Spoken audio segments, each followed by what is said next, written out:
Hi friends, എല്ലാവർക്കും നമസ്കാരം. Office on duty, Kunchacko നായകനായി പ്രിയാമണി, കുഞ്ചാക്കോ, ജിത്തു അഷ്റഫ് സംവിധാനം ചെയ്യുന്ന ഓഫീസ് ഓൺ ഡ്യൂട്ടി ഇന്ന് റിലീസായിരിക്കണം. എടുത്തു പറയേണ്ട ഒരു കാര്യം കുഞ്ചാക്കോവിൻ്റെ പോലീസ് വേഷം തന്നെയാണ്. കാരണം ഒരുപാട് കാലം ചോക്ലേറ്റ് ഹീറോ ആയിട്ട്, റൊമാൻസ് ഹീറോ ആയിട്ടൊക്കെ ഒതുങ്ങിപ്പോയ നടനാണ് കുഞ്ചാക്കോ നമ്മുടെ ചാക്കോച്ചൻ. പക്ഷേ ഈ അടുത്ത കാലത്ത് ഇറങ്ങിയിട്ട് ഇപ്പോൾ നായാട്ട് പോലുള്ള സിനിമകളിലൊക്കെ ചാക്കോച്ചൻ വെറൈറ്റി വേഷം ചെയ്ത് നെട്ടിച്ചിട്ടുണ്ട് നമ്മളെ. അതുപോലൊരു വേഷം തന്നെയാണിത്. അദ്ദേഹത്തിൻ്റെ പെർഫോമൻസ് എടുത്തു വരേണ്ട ഒന്നാണ്. പടത്തിലേക്ക് വരികയാണെങ്കിൽ ആദ്യം മുതൽ നെഗറ്റീവ് ആദ്യം പറയുന്നില്ല, പോസിറ്റീവ് പറയാം. പോസിറ്റീവ് പറയുന്നത് ഫസ്റ്റ് പറയുന്നത് ബി ജി എം ആണ്.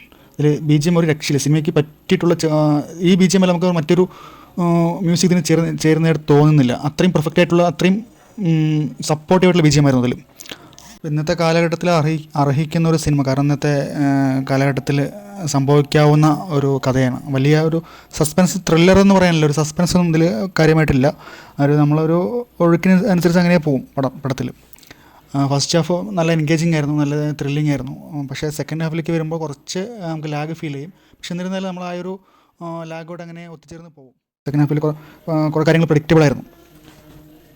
പിന്നെ വേറൊരു നെഗറ്റീവ് എന്ന് പറയുന്നത് ക്ലൈമാക്സ് ഫൈറ്റ് അതിഗംഭീരമായിട്ട് എടുത്തിട്ടുണ്ട്. പക്ഷേ ഡാർക്ക്നെസ് നല്ലോണം കൂടുതൽ ക്ലാരിറ്റി ഉണ്ടായിരുന്നില്ല. കാരണം അതിൽ വില്ലനായിട്ട് അഭിനയിച്ച വിശാഖ് നായരുടെയും കുഞ്ചാക്കോൻ്റെയും ഒരു ഫൈറ്റ് ഉണ്ടായിരുന്നു. അത് നമുക്കത് എവിടെയാണ് പഞ്ച് ചെയ്യണമെന്ന്, അല്ലെങ്കിൽ എങ്ങനെയാണ് അതൊരു വയലൻസ് നമുക്ക് കൃത്യമായിട്ട് മനസ്സിലാവുന്നില്ല. അതിൽ നല്ലൊരു വയലൻസ് ഉണ്ടായിരുന്നു, നല്ലൊരു ക്ലൈമാക്സ് ഫൈറ്റും ആയിരുന്നു. പക്ഷേ അതൊരു നെഗറ്റീവ് ആയിട്ട് എനിക്ക് തോന്നിയതാണോ, എൻ്റെ കൂടുതലുള്ള ആൾക്കാർക്ക് തോന്നി, എൻ്റെ ഫ്രണ്ട്സിനൊക്കെ തോന്നിയിട്ടുണ്ടായിരുന്നു. കാരണം ഒരു ക്ലൈമാക്സ് ഫൈറ്റ് നമുക്ക് മനസ്സിലാവുന്നില്ല, അത് ഒരുപാട് ഡാർക്ക്നെസ് ആയി. അപ്പോൾ ആ ഒരു ചെറിയൊരു കല്ലുകടി ഉണ്ടായിരുന്നു.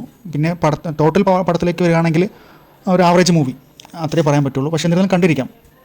കാരണം കുഞ്ചാക്കോവിൻ്റെ പെർഫോമൻസ് പോലീസ് സ്റ്റേഷനിൽ കുഞ്ചാക്കോവൻ കിടുവായിട്ടുണ്ട്. പിന്നെ കുഞ്ചാക്കോവൻ, പ്രിയാമണി, ജഗദീഷ്, പിന്നെ ചെറിയ കുട്ടിയുടെ അഭിനയിച്ച അവരെല്ലാം അടിപൊളിയായിട്ട് അഭിനയിച്ചിട്ടുണ്ട്. പെർഫോമൻസും കഥ ഇന്നത്തെ കാലഘട്ടത്തിൽ സംഭവിക്കാവുന്ന കഥ അത്രേ പറയാനുള്ളൂ. പക്ഷെ നമ്മൾ ഒരുപാട് അഞ്ചാം പാതിര ലെവൽ വെച്ചിട്ടുള്ളൊരു സസ്പെൻസ് ത്രില്ലർ വെച്ചിട്ട് നമ്മൾ മനസ്സ് വെച്ചിട്ട് പോകാൻ പാടില്ല. അങ്ങനെ പോകാൻ നമുക്ക് നിരാശയായിരിക്കും ഫലം. അപ്പോൾ ഈ പടം എല്ലാവരും തിയേറ്ററിൽ തന്നെ പോയി കാണാൻ ശ്രമിക്കുക. കാരണം അത് OTT വന്നിട്ട് കാണാമെന്ന് വിചാരിച്ചു കഴിഞ്ഞാൽ നമുക്ക് ഒരു ലാഗ് ഫീൽ ചെയ്യും. അപ്പോൾ ഇത് തിയേറ്റർ വാച്ചബിളുള്ള സിനിമയാണ്, തിയേറ്റർ എക്സ്പീരിയൻസ് കിട്ടാവുന്ന സിനിമയാണ്.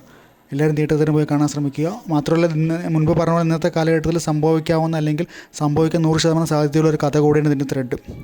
അപ്പോൾ എല്ലാവരും ഒന്നുകൂടി ഞാൻ പറയുന്നത് തിയേറ്ററിൽ തന്നെ പോയി കാണുക. തിയേറ്റർ എക്സ്പീരിയൻസ് കിട്ടാവുന്നൊരു പടം തന്നെയാണ്.